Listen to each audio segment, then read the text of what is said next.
While cricket might be about as small a minority sport as it gets in Finland, it is nevertheless thriving thanks to a sound, organised, competitive and recreational infrastructure and the enthusiasm of its players of all ages and backgrounds. And it is this structure that has attracted the attention of the governing body of the world's second most popular sport, the ICC, and led them to grant Finland the opportunity to host a European qualifying tournament for one of the sport's biggest events, the T20 World Cup. Ahead of the multinational event this summer, we spoke at length to the head coach of Finland's national team, the Finnish Bears. Matt Jenkinson, an Australian who played semi-professionally in England and Australia, told us about how he came to where he is now, where the game is in Finland now, and where it is headed over the coming months and years. I'm a Melbourne-born Australian. I moved to the UK playing cricket, sort of semi-professionally. Met my wife, who's a Finn. She was at university, and our life together began there, and now it's here. You being an Aussie, you'll have no doubt grown up playing the usual backyard cricket, recreational stuff in the street, what have you. I mean, cricket was always part of your life as a child, and at what point did it become more than just a hobby to do in the back garden?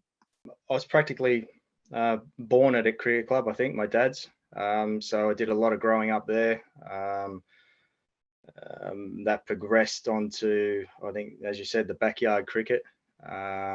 World Series cricket at the time was huge. So, every kid wanted to be their idol.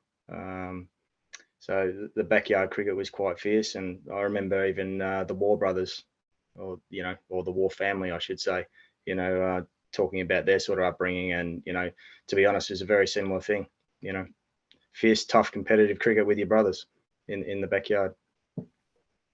You mentioned an idol there. You all want to be your idol. Who was yours in particular at that time? I think we just used to try to be everyone. I think, you were Lily, for a couple of balls. If you couldn't get a wicket, then you might be Lenny Pascoe or, Big Merv. Just the list went on and on until you got a wicket.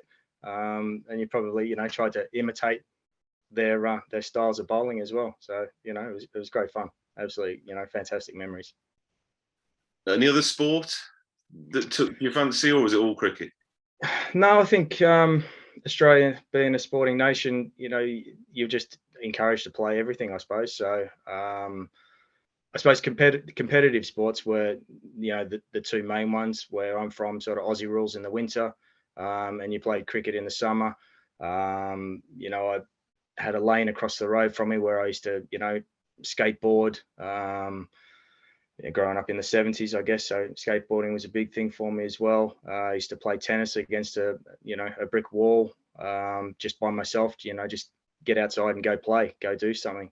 I probably played sort of primary school cricket, so grade 5, grade 6, I think was the first, or the last 2 years of your primary school where you actually played a bit of competitive cricket. So we didn't start too early. It was just purely backyard stuff, or in the street with your mates. I sort of grew up with a lot of older kids at my dad's cricket club. So, looking back on that, I think that had, quite an impact on me as well. Playing against older kids, wanting to be as good as them, I suppose. So I guess my competitiveness probably started then, but continued with my brothers because, from a large family. I'm the eldest of 7. So, backyard cricket was pretty tough in my neck of the woods. From there, just played for the local club. And I think I was 12 years old then. I did little athletics actually as well, for a bit. So, learned to run properly, those sort of things, which was, fantastic, I think, for development. Like they say, any sport is great, that sort of range of, different sports. And started playing juniors, 12-year-old, playing under 14s for 2 years. First year, that was very difficult because the older kids were, a year and a bit above you. So that was quite tough. And I think in my second year under 14s, I started playing senior cricket at my dad's club in the sort of 4th 11, maybe 3rd 11, which was, that was a pretty tough competition as well. do you remember, was there a point when somebody either said to you or you said to yourself, I could be good at this? Yeah, I think the Australian system at the time, under 14s, you had it was called the Hatch Shield. So sort of the best in your sort of area, you got designated to a club that played in the sub-district sort of cricket association. So over the Christmas holidays, you played, I think it was 2 weeks of, Monday to Friday cricket, and then you might play your locals, your club stuff on a Saturday. So that sort of started then, to a higher competitive sort of level. I was just an all-rounder, I guess, at that stage. But the under 16s, that's when in my day, it was the district cricket clubs. They had their under 16 competition. So I was incredibly fortunate to have a fantastic, junior cricket coach that played at one of these district clubs, who actually was the coach for the Dowling Shield.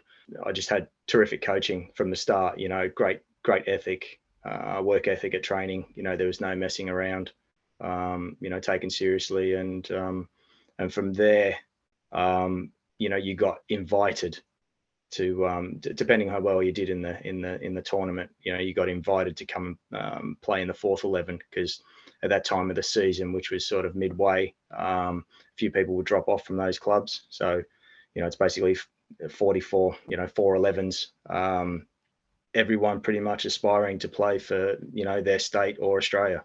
That's just the name of the name of the game there. That's what everyone was aspiring to do. And, if they thought, you weren't going to make it, it was, you were sort of told to thank you very much, but, sort of on your way. So, so I think from a 16-year-old, I think after that tournament, then the next season, I think I went down. I was playing senior division, so first team sort of stuff, alongside my dad as well, which was a fantastic thing as well for me. And that was a really good standard. That was tough competitive cricket, and I think that put me in good stead for the cricket that I was to play in the future. When you say tough standard, I mean, are we talking about playing against guys that went on to the very top here? From memory, I bowled, I can't remember the guy's name, but I think I got told he played for Australia, and I bowled him around his legs to get a hat trick. I had no idea who he was because I was too young, I guess. But anyway, he's in my locker. But no, from the district cricket, turning up to training there. So at the time, Simon O'Donnell, who was Australia's all-rounder, you're watching him train. You're training. You're part of that club. And Dav Watmore was the head coach. Another player that played for Australia, and obviously, gone on to great things. I think Julian Weiner, another Australian Test player, was there. So all of a sudden, you're in an environment with these, with these type of, people, personalities. So yeah, it was just all of a sudden, it felt like you're in the big time, basically. It was a real sort of privilege. And at that young age, you were just a young 16-year-old, looking up at these sort of players and wishing one day that you aspire to play first team there. If you played first team at Paran Cricket Club, where I sort of my first district club, you got a little badge, and that badge that you get to stick on your sweater was a pretty special sort of thing. So basically I had to start in the fourth 11 and work my way up into the first 11. So my first 11 game on debut, fortunately my next brother down, Ben, they picked us together for the same game. It was a one-day game, and playing against Dean Jones. Who else was there? Brad Williams, Simon Cook. They both opened the bowling for Australia Test cricket. Just that's the caliber of players that all of a sudden you're playing against. So it's a pretty. I think one guy, when we made our debut, a sort of, I guess he was a good influence. He played that standard for a very prestigious club, the Melbourne Cricket Club, who Dean Jones and that played for. he sent me he wrote a card, and on that he said, just, it probably hadn't sunk in naturally, being that young, you don't understand fully, but he just said, that, or he wrote down that was, what we've achieved so far, my brother and I, to get to that stage. It's arguably the best form of domestic cricket in the world, with these sort of calibers of coming to play in that sort of competition. So yeah, that was a pretty big thing.